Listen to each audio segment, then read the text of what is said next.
नोसेट 9 के मेंस के रिज़ल्ट के बाद मैं इतनी कॉन्फिडेंट तो थी कि मेरा लिस्ट में नाम आ जाएगा, लेकिन अनफॉर्चुनेटली मैं लिस्ट आउट हो गई। Hello, welcome to my channel journey of a nursing aspirant. मेरा नाम निशा शर्मा है और इस वीडियो में मैं आपको बताने वाली हूँ कि नोसेट 9 के मेंस के रिज़ल्ट के बाद मैं क्लियर ना होने के बाद, मतलब नोसेट 9 का मेंस क्लियर ना होने के बाद मैंने कैसे खुद को नोसेट 10 के लिए प्रिपेयर किया और कैसे जो उस टाइम पे जो फीलिंग्स थी, मतलब कि पेपर क्लियर नहीं हुआ था तो जो इमोशनली या मेंटली मैं फील कर रही थी, अच्छा फील नहीं कर रही थी, तो मैं उससे कैसे बाहर आई, तो इस वीडियो में मैं आपको उसी के बारे में बताऊंगी। तो मैं पहले आपको नोसेट 9 के प्री के बारे में बताती हूँ। तो जब मैंने नोसेट 9 का जो प्री दिया था ना, तो वो मेरे ग्रेजुएशन के बाद, मतलब 3-4 साल के बाद वो मेरा पहला पेपर था। तो मैं पहले से ही बहुत नर्वस थी, उसके लिए बहुत ज़्यादा नर्वस थी अपने नोसेट प्री के लिए। तो पर मैंने तैयारी की थी और ठीक ठाक तैयारी की थी, तो मैं अपना नोसेट का पेपर देने चली गई। 9 का जो प्री था वो देने चली गई। तो मैंने अपना प्री दे दिया और वो मुझे, जब मैं एग्ज़ाम दे के हटी तो मुझे लगा कि मेरा जो प्री है वो मेरा अच्छा चला गया। तो मैंने रास्ते में ही, अभी तक मैं घर पर भी नहीं पहुंची थी, मैंने रास्ते में ही आते आते मम्मी पापा को कॉल कर दिया कि मेरा तो बहुत अच्छा पेपर गया है, बहुत अच्छा हुआ है, ये सब।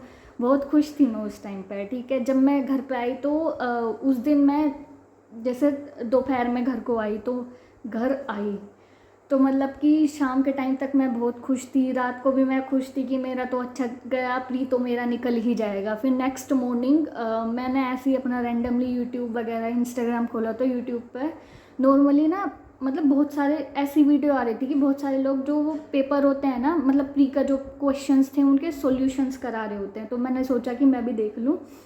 तो मैंने कुछ 40 क्वेश्चन देखे होंगे और उसमें मेरे कम से कम 10-15 क्वेश्चन मेरे गलत हो गए थे उन 40 में ही। तो मुझे लगा कि मैं तो गई, मेरा नहीं होगा। मुझे इतना तो पक्का यकीन हो गया था कि मैं तो प्री से ही आउट हूँ। तो उसके बाद मैंने क्या किया, 2-3 दिन तक मैंने कोई पढ़ाई नहीं की। मुझे बहुत, मतलब मैं बहुत परेशान हो गई। तो मुझे लगा कि अब तो अगला तो मैं तभी देखूंगी कि अब नोसेट 10 के लिए प्रिपेयर करूं या नोसेट 9 के मेंस के लिए प्रिपेयर करूं। ये तो मैं तभी करूंगी जब मेरा इसका प्री का रिज़ल्ट आ जाएगा। तो एग्ज़ाम के तीसरे दिन, शायद 3rd डे जो है हमारा, उसका प्री का रिज़ल्ट आ गया। तो उसमें मेरा नाम था और उसमें मेरे 88 परसेंटाइल आए थे। तो मैं बहुत खुश हुई। तो मैं क्या, मेरे घर वाले सब बहुत ज़्यादा खुश हैं, हम सब बहुत खुश थे। फिर उसके बाद, फिर उस दिन से, मतलब कि उसके 3 दिन पहले से मैं कुछ नहीं पढ़ रही थी। मेरे अंदर कोई बिल्कुल ऐसे हिम्मत नहीं थी पढ़ने की, कोई बिल्कुल ऐसा मन नहीं कर रहा कि कुछ पढ़ लूँ। उस दिन से फिर से मैंने पढ़ना स्टार्ट कर दिया। तो मैंने मेंस के लिए बहुत ज़्यादा पढ़ा और मेंस नोसेट प्री में तो मुझे बहुत ज़्यादा डर लग रहा था, पर नोसेट के मेंस 9 वाले के मेंस में मुझे इतना डर नहीं लगा। मैं इतनी ज़्यादा नर्वस नहीं थी, मतलब मैं कॉन्फिडेंट थी कि हाँ, आज डर नहीं लग रहा, हो जाएगा ठीक है। तो मैं अपना पेपर देने चली गई और पेपर देने के बाद ही, जस्ट बाद, मुझे ऐसी फीलिंग आई कि पता नहीं होगा या नहीं। अब तो सब भगवान जी के ऊपर है, होगा तो भी और नहीं होगा तो भी। तो मेरी ये फीलिंग थी उस पेपर को देने के बाद। तो फिर घर पे आकर सबने पूछा कि कैसे गया।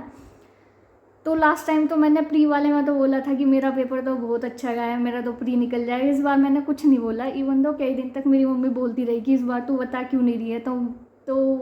मैं उनको क्या बताती, मैं खुद कंफ्यूज थी। हो जाएगा तो भी ठीक है और नहीं होएगा तो भाई नहीं होएगा, क्योंकि मुझे खुद नहीं पता मेरा पेपर कैसे गया। तो उसके बाद फिर क्या हुआ कि जैसे हम सैटरडे को, तो हमारा जो मेंस का जो पेपर था ना, वो 27 सितंबर को था, सैटरडे वाले दिन। तो फिर मैंने क्या किया कि, मतलब मेरे को कोई श्योरिटी नहीं थी, मतलब एक था कि अंदर से आ जाएगा, आ जाए, इतना तो था, पर इतनी मैं श्योर नहीं थी। जैसे एग्ज़ाम देने के बाद होता है ना कि भाई मेरा तो सिलेक्शन हो जाएगा यार, मुझे लग रहा है, तो मैं इतनी बिल्कुल भी श्योर नहीं थी। तो मैंने क्या किया कि फुल 5-6 दिन इतने रिज़ल्ट आए, फुल मैंने यूट्यूब इंस्टाग्राम चलाए। इवन दो उसके कई महीने पहले से मैंने इंस्टाग्राम चलाना बंद कर रखा था, मतलब अनइंस्टॉल कर रखा था। फिर उसके बाद मैंने अपना इंस्टाग्राम आते ही, मेंस के पेपर दे के आई ना, तो मैंने आते ही अपना इंस्टाग्राम वापस से रीइंस्टॉल किया और रीलें वगैरह और यूट्यूब पर मतलब बहुत मूवीज़ देखी मैंने। तो जैसे मैंने मूवीज़ जो देखी, सबसे पहले तो आते ही मैंने जो पंचायत का जो लास्ट वाला सीज़न आया था ना, जब भी कभी आया था, मैंने वो वाला देखा। और भी मैंने कई सारी मूवीज़ देखी जो यूट्यूब पे ही अवेलेबल थी। ट्रैप्ड देखी जैसे मैंने। और भी साइकोलॉजिकल थ्रिलर थी, जैसे कार्तिक कोलिंग कार्तिक, या फिर याद ही नहीं आ रही, मतलब ऐसी कई पिक्चर थी। साइकोलॉजिकल थ्रिलर मुझे बहुत पसंद है, तो वो मैंने मतलब कि खूब मैंने बहुत मस्ती करी इतने दिन। पर इन दिनों मैं अपने आप को ना अंदर से प्रिपेयर भी कर रही थी उस चीज़ के लिए भी कि अगर मेरा रिज़ल्ट नहीं आया तो मेरा रिएक्शन कैसे होगा, या मैं कैसे खुद को संभालूंगी। तो इतने दिन में ना मैं अंदर से ना इंटरनली खुद को प्रिपेयर भी कर रही थी उस चीज़ के लिए। उस चीज़ के लिए तो था ही कि अगर आ गया तो बहुत अच्छी बात है, लेकिन अगर नहीं आया तो भी तो रहना है, तो भी तो कुछ करना है। तो उसके लिए मैं खुद को प्रिपेयर कर रही थी। तो फाइनली फ्राइडे के दिन, मतलब कि जैसे सैटरडे को पेपर हुआ, तो नेक्स्ट फ्राइडे हमारा रिज़ल्ट आ गया। तो फ्राइडे के दिन जब रिज़ल्ट आया तो मैं खुद नहीं देखती, तो मैंने अपने भाई को बोला कि भाई रिज़ल्ट देख के बता दे। तो उसने रिज़ल्ट देखा तो मेरा लिस्ट में नाम ही नहीं था। तो मतलब कि अच्छा नहीं लगा, मतलब बहुत देर के लिए तो शांत बैठ गई, इवन दो मम्मी भाई वगैरह मेरे चुप हो गए। मतलब अच्छा नहीं लगा बिल्कुल भी कि मतलब हुआ नहीं सिलेक्शन। बस उसके बाद फिर सब ने बोला, सबका यही रिएक्शन था कि कोई नहीं, अगली बार मेहनत करियो। दोस्तों ने पूछा तो मतलब कि उनका भी यही था कि कोई ना, चल इस बार फोड़ देंगे, इस बार बढ़िया पेपर कर देंगे, ये वो।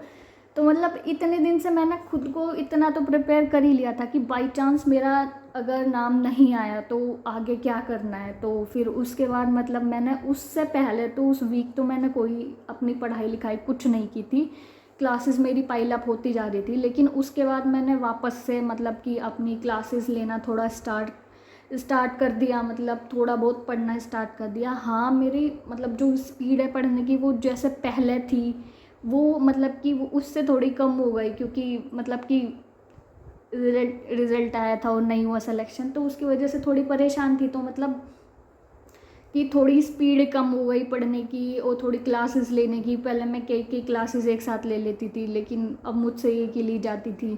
तो मतलब कि ऐसे ऐसे करके मेरा चल रहा है। तो अब मैं बहुत मतलब कि अब मैं फिर से ट्राई कर रही हूँ कुछ। जैसा मेरा पहला शेड्यूल था, जो मेरा 9 से 9 के लिए जो शेड्यूल था ना स्टार्टिंग से ही, वो मेरा बहुत अच्छा था। तो अब मैं फिर से कोशिश कर रही हूँ कि मैं वापस से अपने वही शेड्यूल बना लूँ और अपना मतलब टाइमली उठूँ, अच्छे से पढूँ, रिवाइज़ करूँ, टेस्ट वगैरह दूँ और मतलब अपनी अच्छी नींद लूँ। तो ये सब मैं फिर से ट्राई कर रही हूँ, मतलब ट्राई क्या कर ही रही हूँ, हो जाएगा। तो मतलब कि इस वीक के अंदर तो पूरा अच्छा मेरा शेड्यूल बन जाएगा और फिर मैं 9 से 10 के लिए उसी को प्रिपेयर करूँगी। तो बहुत सारे लोग ऐसे होंगे आप में से जिनका प्री नहीं हुआ या जिनका मीन्स नहीं हुआ, तो शायद वो भी ऐसी फीलिंग्स के साथ, उनको भी यही फीलिंग्स आ रही होगी या इसी के साथ वो गो थ्रू कर रहे होंगे। तो आप मुझे बताना कि आपको कैसा फ़ील हुआ, या आप उसको कैसे हैंडल कर रहे हो, या आपने खुद को 9 से 10 के खुद को 9 से 10 के लिए प्रिपेयर करने के लिए मतलब कैसे खुद को प्रिपेयर किया, या कैसे आप उस पर वर्क कर रहे हो। तो बस इसमें मैं यही बताना चाहती थी। Thank you.